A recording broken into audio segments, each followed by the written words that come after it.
На этой неделе президент республики Егор Борисов работает в Москве. Накануне глава Якутии встретился с президентом компании «Транснефть» Николаем Токаревым. И вот что рассказал нам глава одной из крупнейших компаний России в интервью нашему каналу. Практически ежегодно встречаемся с руководством республики.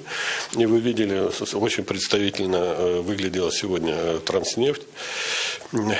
Встречи такие позволяют сверить часы, потому что кончается год, формируется бюджет республиканский на следующий год. Мы свои тоже, параметры все финансово-хозяйственные намечаем.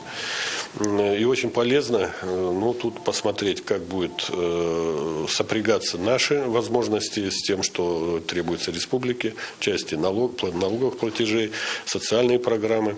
У нас в рамках соглашения, которое подписано двусторонне с руководством Саха-Якутии, предусмотрено достаточно большое количество социальных объектов, которые мы должны совместно построить.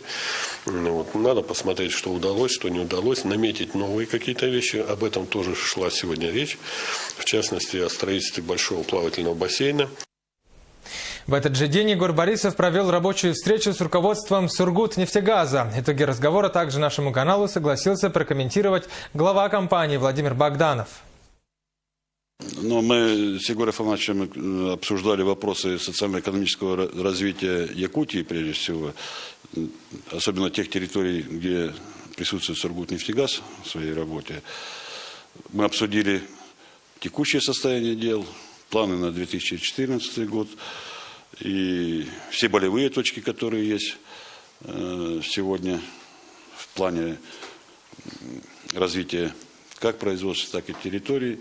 И обсудили это, наметили дальнейшие планы.